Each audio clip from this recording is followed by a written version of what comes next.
Rain poured heavily across the empty street as Sophia Bennett stood beneath the pale glow of a broken street lamp. Her trembling fingers clutched a worn envelope against her chest. Inside were the last words her mother had written before passing away. But Sophia barely noticed the rain, because across the street, surrounded by black cars and men carrying umbrellas, stood the one person she had spent years trying to avoid.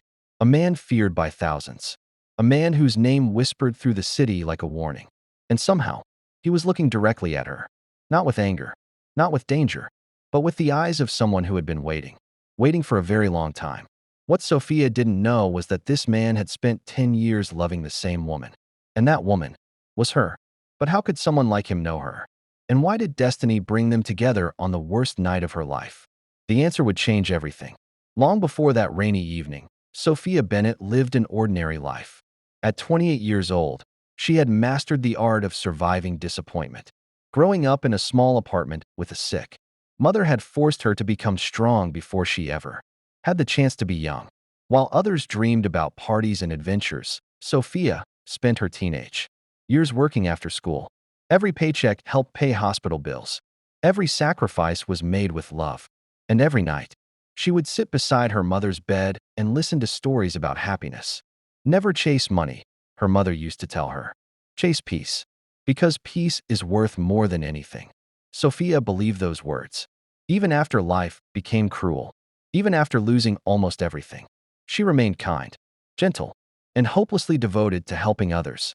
Friends often called her too soft for the world, but they didn't understand. Sophia wasn't weak.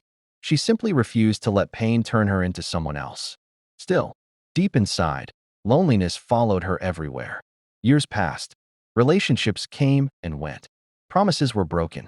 Men admired her beauty, but never truly saw her heart.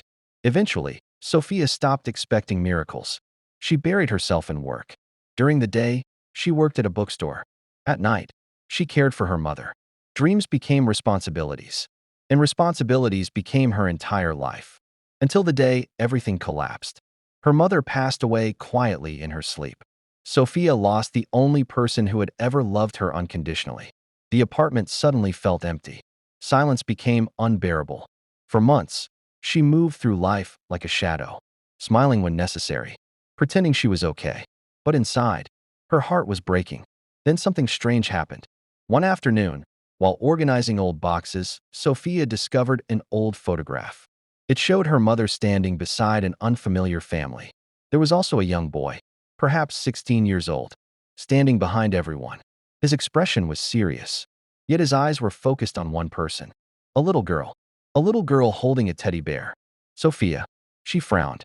She had no memory of the boy, no explanation. And strangely, someone had carefully protected the photograph all these years, as though it held a secret. But she had no idea that the answer to that mystery was already searching for her. And soon, their paths would collide. The night they met wasn't romantic. It was terrifying. Sophia had just left work when she noticed several men arguing outside a restaurant. Voices rose. People scattered. Fear spread through the crowd. Then luxury cars appeared. Black, elegant, silent. Everyone froze.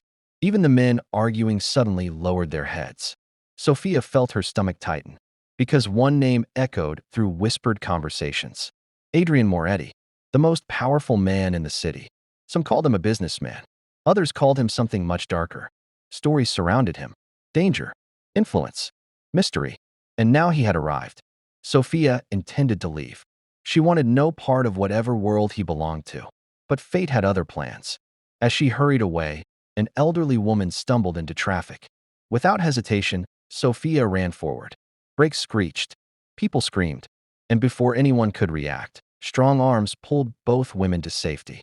Sophia looked up, and her breath caught. Adrian Moretti. His dark eyes stared into hers. For a moment, the world became silent. No words, no explanations, only shock, because the feared man standing before her looked almost heartbroken, as though seeing someone he thought he'd lost forever. Sophia quickly stepped away. "Thank you," she whispered nervously. But Adrian remained frozen. Then, with unexpected softness, he asked a question. "Are you Sophia Bennett?" Fear raced through her. How did he know her name? Who was this man? And why did his voice sound filled with emotions he tried desperately to hide? Sophia left immediately, but she couldn't stop thinking about him. And somewhere deep inside, neither could he. Days later, flowers appeared at the bookstore. No note, no explanation.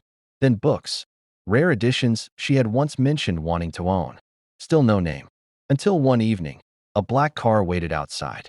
Sophia nearly turned around, but curiosity won. Inside sat Adrian. Calm, respectful, unexpectedly quiet. I apologize if this seems strange, he said. But there are things that need to be explained. Sophia should have walked away. Yet something about his voice felt sincere. So she listened. And Adrian revealed a story she never expected. 10 years earlier, he had met her. Not as adults, but as teenagers. Back then, his family had temporarily lived beside hers. Sophia had been 14, Adrian 16. While everyone feared his troubled family, Sophia had treated him with kindness. Simple kindness. Nothing more. She shared cookies, talked about books, and gave him something nobody else ever had. Normality. Hope. But circumstances forced his family to leave, and he never forgot her. Years passed. His life became darker. Power entered his world. Responsibility consumed him. Yet despite everything, he searched. Quietly. Patiently. Never interfering. Never approaching. Until fate finally brought them together again. Sophia struggled to believe it. 10 years. No one waited 10 years. No one remembered a teenage friendship for so long. But Adrian did. Because during his darkest moments, memories of Sophia reminded him there was goodness in the world. Still, Sophia kept her distance. His reputation frightened her. His world terrified her. And yet, behind the rumors, she discovered something unexpected. Loneliness. The powerful man everyone feared lived inside a mansion larger than necessary.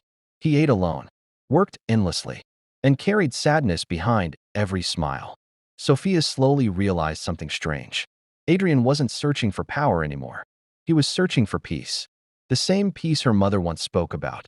And somehow, their broken hearts understood each other. Months passed. Trust replaced fear. Friendship became affection. And affection transformed into something deeper. Sophia saw sides of Adrian nobody else knew. He loved classical music, collected old novels, and secretly donated money to children's hospitals. Meanwhile, Adrian saw Sophia's quiet strength, her compassion, her courage, her ability to heal pain without realizing it. For the first time in years, Sophia laughed again, really laughed. And Adrian? He smiled more. The staff at his estate noticed. His friends noticed. Even strangers noticed. The feared man was changing, because love had entered places darkness couldn't reach. But happiness attracts enemies. And destiny never grants peace without testing it first. One night, Sophia discovered newspaper articles hidden inside Adrian's office. Articles detailing crimes, violence, bloodshed. She confronted him, and the truth shattered everything. Adrian's empire wasn't clean. He had inherited responsibilities he never wanted. For years, he tried to protect innocent people while trapped inside obligations he despised. Sophia felt betrayed, confused, terrified. The man she loved carried shadows she couldn't ignore. So she left, and Adrian let her go, because loving her meant respecting her choice. Weeks passed. Neither found peace. Sophia missed him, missed their conversations, missed the quiet warmth he brought into her life. But fear remained. Could love survive such darkness? Then tragedy struck. One of Adrian's enemies targeted Sophia, not to harm her, but to destroy him. Suddenly, the peaceful life she cherished vanished. Fear became reality, and Sophia faced the truth. She wasn't involved because of Adrian. She was involved because she mattered to him, more than anything. And that realization changed everything. Because when danger arrived, Adrian didn't choose revenge. He chose sacrifice. He surrendered power, walked away from everything. His businesses, his influence, his empire, everything, just to ensure Sophia could live safely. Years of ambition disappeared overnight. People called him foolish, weak, crazy. But Adrian only cared about one thing, her happiness. And when Sophia learned the truth, she cried, not because of fear, but because she finally understood. This wasn't obsession. This wasn't possession. This was love, the kind her mother once described. Rare, quiet, selfless, and impossible to replace. For the first time in her life, Sophia made a decision purely for herself. Not out of responsibility, not out of fear, but from the heart. She returned, not to the empire, not to wealth, not to luxury, but to the man. And when she found Adrian, he wasn't inside a mansion. He wasn't surrounded by bodyguards. He wasn't wearing expensive suits.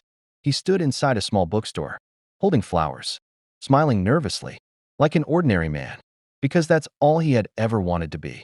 Sophia walked toward him. Tears filled her eyes, and before he could speak, she embraced him. Years of loneliness disappeared in that moment. Neither needed grand speeches, because some feelings are too deep for words. Months later, they moved to a quiet coastal town. Sophia reopened a bookstore. Children gathered there every afternoon. Stories filled the shelves. Laughter filled the rooms. And peace finally entered her life. The life she had dreamed about. The life her mother wanted for her. As for Adrian, he discovered something money could never buy. Home. Not a mansion. Not power. Not influence. Home. And every evening, as the sun painted the ocean gold, Sophia would smile while arranging books, and Adrian would quietly watch her. Still amazed. Still grateful. Still in love. After 10 years. After endless searching. After sacrificing everything. He had finally found the woman who changed his destiny. But perhaps the greatest miracle wasn't that he spent 10 years loving the same woman. Perhaps the greatest miracle was that she eventually discovered she had been searching for him too. And sometimes, the most beautiful love stories aren't about finding someone perfect. They're about finding the person who reminds a wounded heart how to live again. Because true love doesn't arrive loudly. It arrives patiently. It waits. It sacrifices. It heals. And when the right moment finally comes, it changes everything. Forever.